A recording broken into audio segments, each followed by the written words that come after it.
Get to it fast. Right here on the Anycast. Make it strong, make it last. Right here on the Anycast. All right, I am here today with somebody who I can only think to call a legend.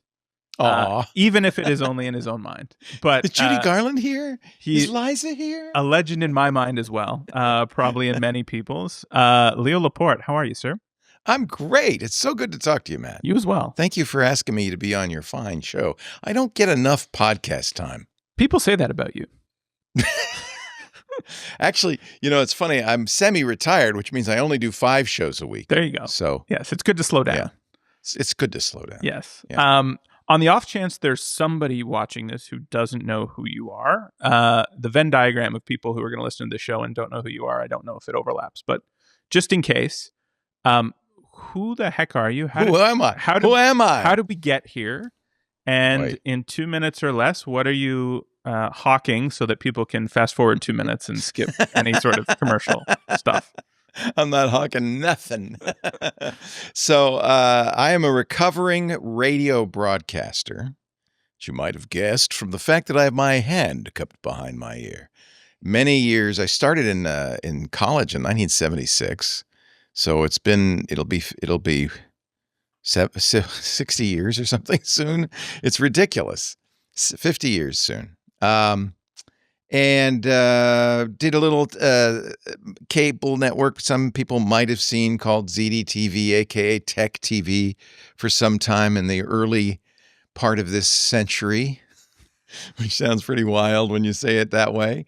After that, I did a lot of radio I 18 years of nationally syndicated radio talking about tech. I was the tech guy on iHeart. And then when Tech TV kind of started to falter in the early 2000s, this new thing called podcasting came along. And since I was already doing a radio show, I thought, well, it's easy enough to turn it into a podcast. So in about 2005, this is our 20th year, I started a podcast network called TWiT. That's the only thing to plug. Just Google TWiT. And I think in most cases, I'm the first thing that shows up. People often come up to me and say, you know what TWiT means, don't you? And I said, yes, of course. That was the joke. It was kind of a self-deprecating acronym. It stands for This Week in Tech. And basically, we do a bunch of podcasts all about technology. And that's what I've been doing for the last 20 years. It seems like starting a podcast network in 2005, I don't know that you could lose $500 million a year on it, but it seems like there were some risks. Well, if it weren't so cheap, I wouldn't have done it. See, I had all the equipment as a radio guy, right? Yeah. So it wasn't a big risk. It was more like, I'm already doing the radio show. How much could it cost to make an RSS feed, basically? Right. And that was the first one in the fall of 2004. It was, I think, probably one of the first 10 podcasts, real, RSS feed podcasts.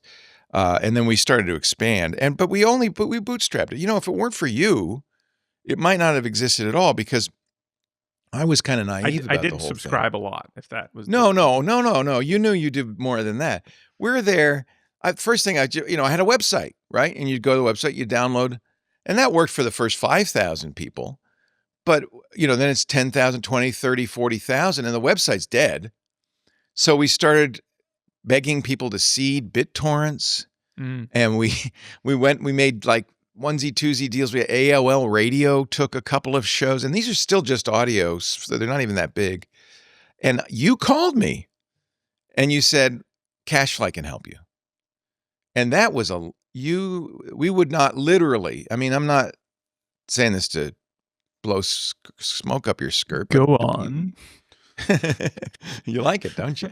The bandwidth would have been prohibitive. So that was the thing that I couldn't afford. Everything else was, pretty straightforward. We bootstrapped everything. Podcasting's cheap. You could do it with a laptop. Yeah.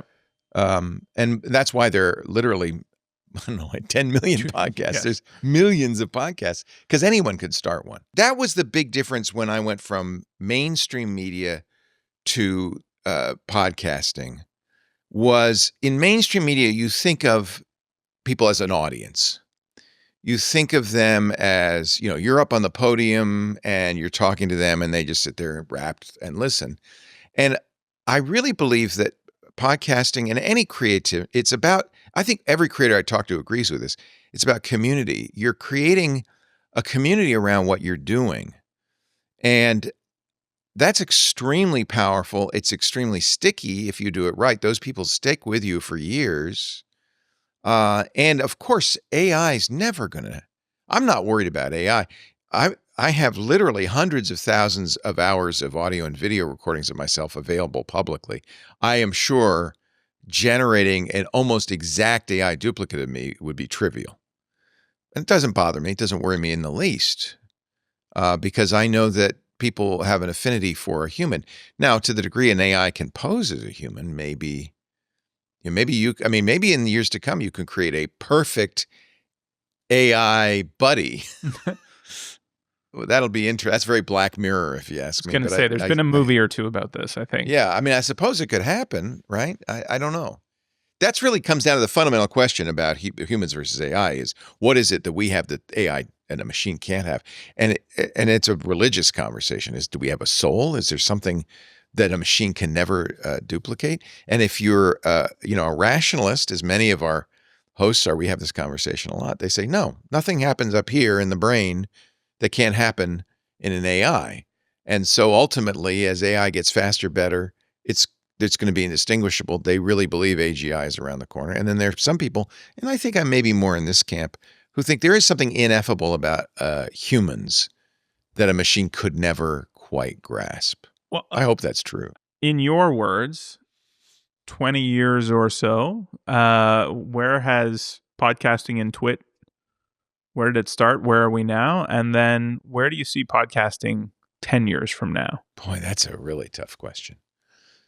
So we were very lucky because I had already an audience from somebody once tried to insult me saying, you're a minor celebrity on an unknown cable network.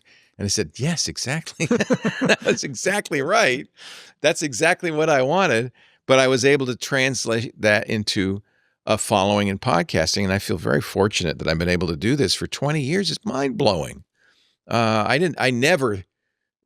didn't exist when I was getting out of school. It's like, oh, I'm going to be a podcaster. What's that? I have a career that is unheard of, except that it really is kind of like the radio career that I always wanted. But I'm my own boss. I have my own company. It's funny, when I started in radio, every DJ I knew said, someday I'm going to own a radio station. And in a way, I kind of did that. So I'm very satisfied with that. I understand that what we do on TWiT is kind of old school. Isn't that amazing? We're old school podcasting. I don't know if that term is going to survive in the world of TikTok and Instagram and YouTube Shorts. And I think one thing that's obvious is that people don't watch TV anymore; they watch YouTube. Right. That the networks and to some degree the streamers even have a real problem ahead of them because nobody under 25 watches anything but YouTube. Yeah. I wonder if Google's going to keep that monopoly. I think at some point there will be other sources for it. But what people have told us old school media types is we want genuine, passionate people talking about things they care about in an unadorned, unaffected way. We want authenticity. And so I'd bet on that. And it really is what we were talking about earlier. It is your social circle. It is your friends. It's your people. So to the degree that I shouldn't say podcaster, a host a person can create an audience that considers them their best friend, that's the degree of success you'll have. And I think that's not going away. We need it more than ever, don't we? Yeah. Thanks, Leo. Thanks, Matt. Cheers. This is different, another round, so much more to talk about. Gonna aim to satisfy with help from CacheFly. Get to it fast. Right here on the Anycast. Make it strong, make it last. Right here on the Anycast. The Anycast podcast, brought to you by CacheFly.